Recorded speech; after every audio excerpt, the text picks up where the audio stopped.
Oi pessoal, então aqui mostrando rapidinho, né, como eu tinha prometido, como a gente pode fazer um arquivo no formato R Markdown e depois compilar esse arquivo para gerar um documento dinâmico em PDF ou HTML. Então a primeira coisa que a gente vai fazer é clicar aqui nesse botão verde, né, criar um novo arquivo, e a gente vem aqui, R Markdown.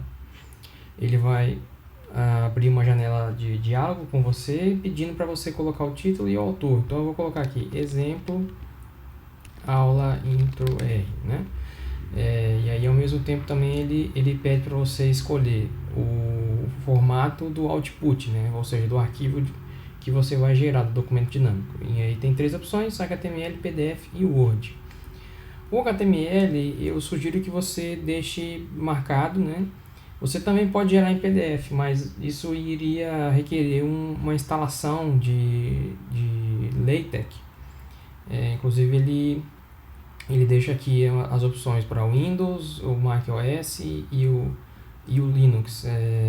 Então se você não tem nenhuma dessas instalações para o LaTeX, deixa marcado o HTML mesmo, que já é o suficiente. Então eu vou clicar aqui OK, ele vai gerar para mim um arquivo, né?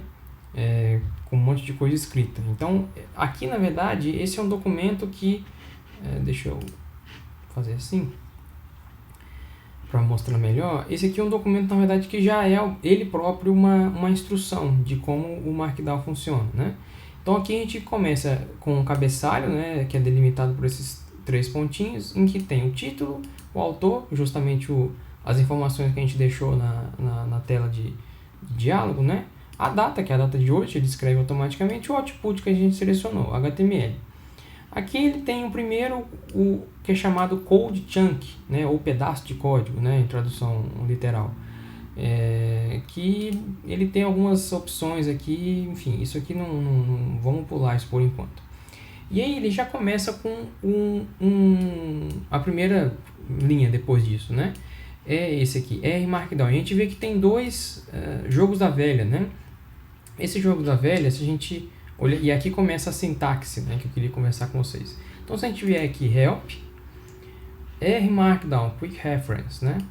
Ele vai mostrar pra gente aqui um pequeno manual da sintaxe do Markdown, que a gente vai precisar em parte para escrever o Markdown e fazer o exercício, né? Então olha só, o que significa será esses dois jogos da velha aqui? Se a gente olhar aqui, olha só, esse aqui é um header, um cabeçalho, né? Então a gente vê que tem, se a gente colocar um jogo da velha, a gente coloca um cabeçalho maior, né? Aí depois a gente pode fazer um subtítulo e depois um subtítulo, né? Colocando, esse é o máximo de indentação que você vai conseguir, 3, né? E aí não só o tamanho dos cabeçalhos vai diminuindo, mas também ele vai entendendo que isso está esse subtítulo faz parte dessa seção, enfim, é um jeito de você organizar o seu Markdown, tá? Como se fossem capítulos ou seções. Então, olha só, aqui ele está dizendo pra gente, esse é um documento R Markdown. Markdown é um esquema, né, simples de formatação, né, para você criar documentos HTML, PDF e Word. Para mais detalhes, né, para usar o R Markdown, veja esse exemplo. Então esse aqui, na verdade, se a gente olhar, eu nem vou entrar na verdade, uma página lá do RStudio, tá? Que tem um monte de instruções, de referências, de coisas que a gente não vai precisar, pelo menos nesse momento, tá? E aí se a gente seguir, você pode consultar, né? Mas pelo menos para efeitos dessa disciplina e desse trabalho final, não vai ser necessário. Então ele segue aqui. Quando você clicar em Knit, no botão Knit, um documento vai ser gerado que inclui tanto o conteúdo quanto o output de qualquer código que estiver embutido nos code chunks, né, dentro do documento. Então você pode embutir um code chunk do R dessa forma, né? Então olha só, esse aqui já é o segundo code chunk. O que é isso? Como é que eu sei que é um code chunk? A gente tem uns símbolos, né?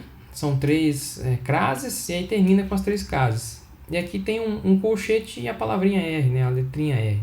Então se a gente olhar aqui, olha só, no Quick Reference, a gente vai chegar aqui, code chunk, né?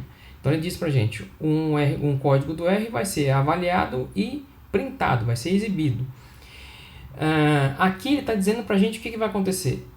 No documento final, no documento compilado já, esse código ele vai ser exibido, né? Só que ele também vai ser executado e o resultado dele vai ser exibido no documento. Então, vocês vão ver, né? A gente vai seguir, vai fazer exatamente o que ele está dizendo aqui para a gente, né? Daqui a pouquinho, vai clicar no botão Init, que é justamente isso aqui, e aí a gente vai ver que vai ter, né, exibido esse code chunk e esse pedaço de código e depois logo em seguida o resultado dele, tá?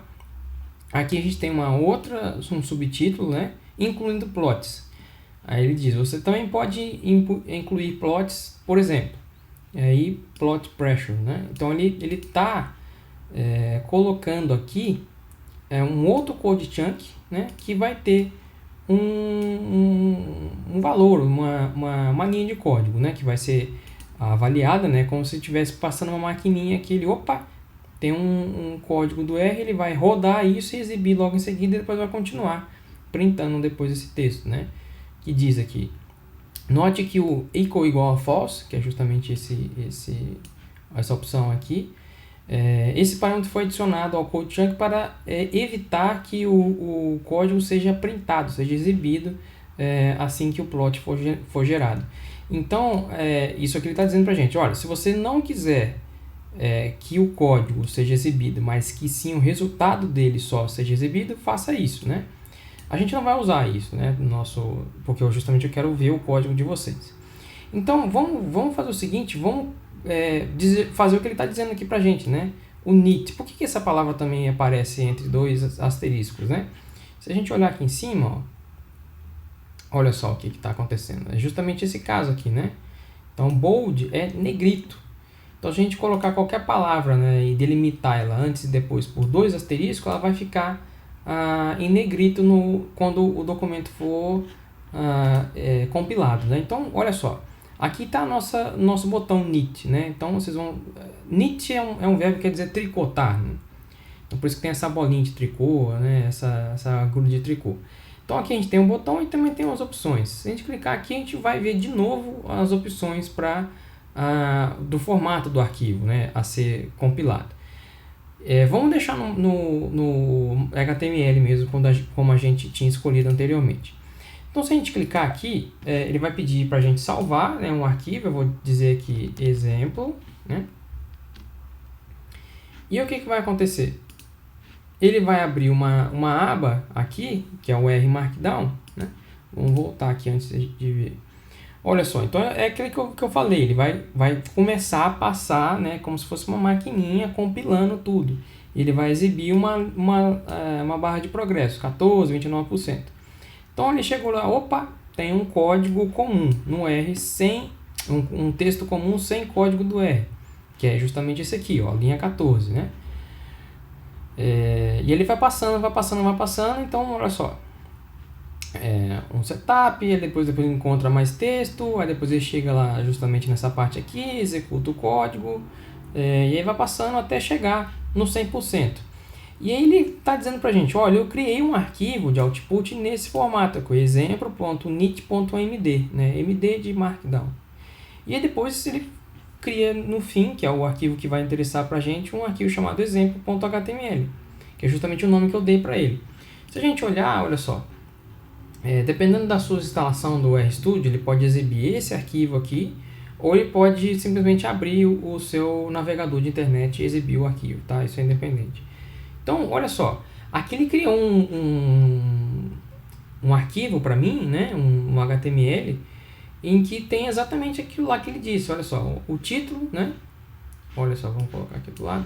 Olha lá, o título, autor e a data. Né? E aí, a data em formato norte-americano, né? Mês, dia e ano. E aí, olha só, Markdown, que é justamente essa parte aqui, e aí vem o texto, ó. Markdown, o link está aqui, e olha só como é que aparece a palavra init. Está em negrito, justamente porque estava aqui.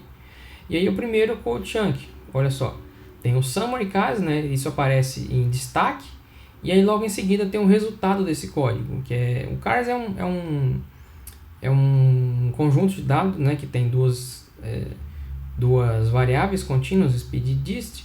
Então ele vai simplesmente me mostrar summary statistics, né, uma estatística descritiva, que vai ter a média, a mediana, tal, terceiro quantilha, etc. E aí olha só, o plot, que é justamente isso aqui, né? Então ele fez exatamente o que ele disse, ele printou, ele exibiu o plot sem exibir o código que gerou ele. Então se a gente tirar isso aqui, olha só o que vai acontecer. E fizer o init de novo,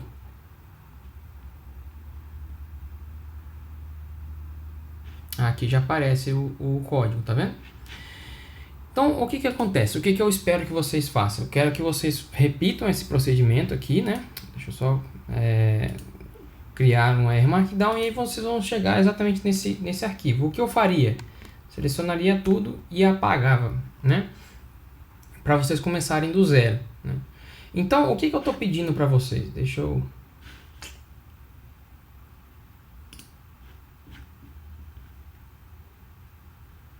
Então, se a gente olhar aqui, olha só, o trabalho final. Envia um documento dinâmico em formato HTML ou PDF gerado a partir da compilação do arquivo RMD.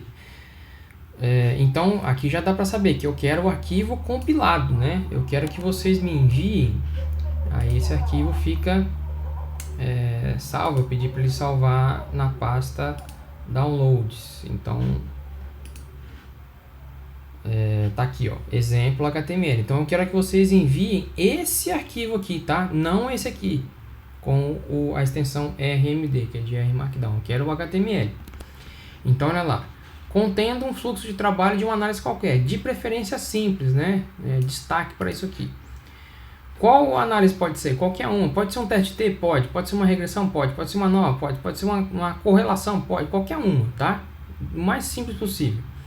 Então eu quero que tenha esses 5 itens aqui. Então o que eu faria? Pegaria isso aqui, né? Olha lá, importação de um conjunto de dados. Eu já não aprendi que eu tenho que, olha só, eu posso colocar o header, né? E aí escrever. Então eu colocaria aqui, né?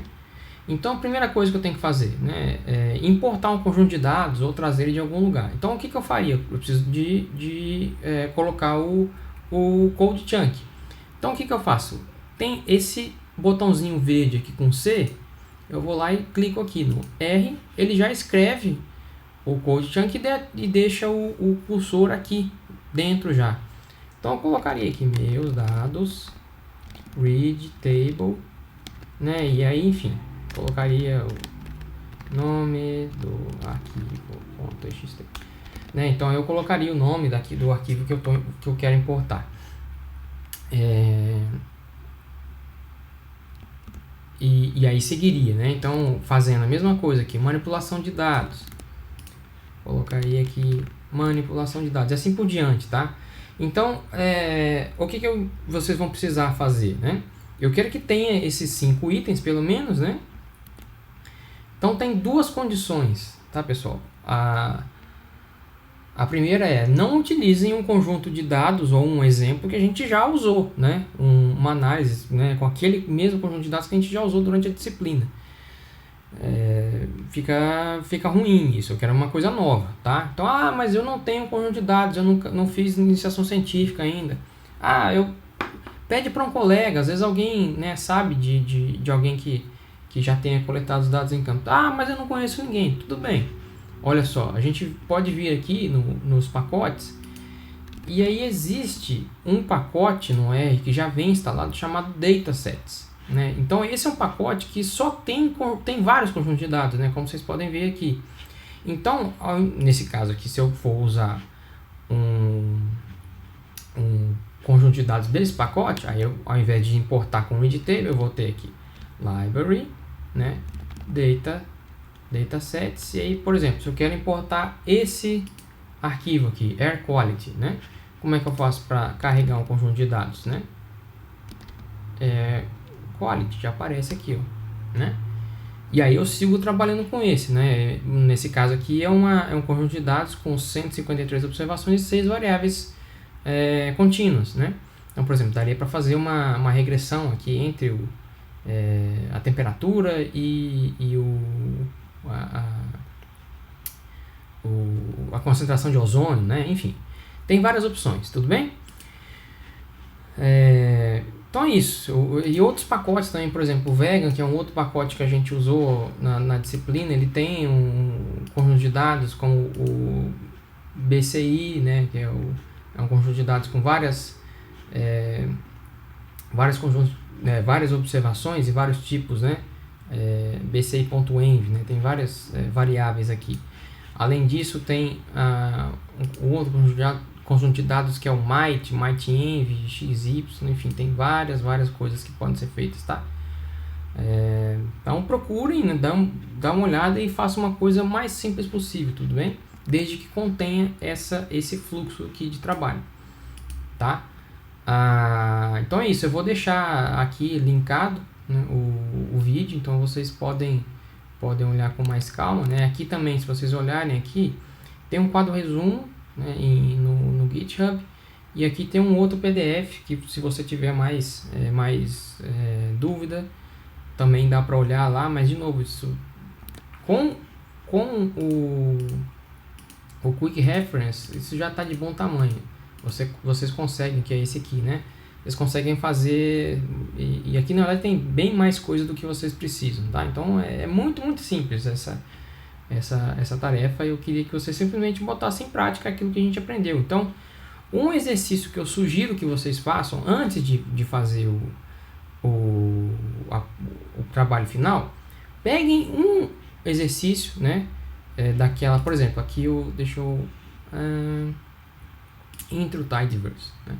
Então, por exemplo, peguem isso aqui, ó, que é um exercício que a gente fez, e coloquem lá no né, faça uma coisa assim, né? E compila isso. O que será que acontece? O que será que eu...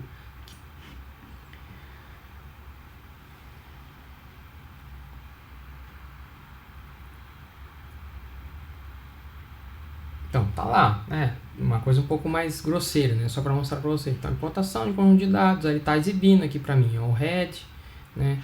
E aí ele fez justamente o que eu pedi lá, né? Então façam isso, né? Tentem entender como é que funciona o Markdown, e aí depois façam um exercício diferente com um conjunto de dados da sua escolha, tudo bem? É isso, gente, até mais.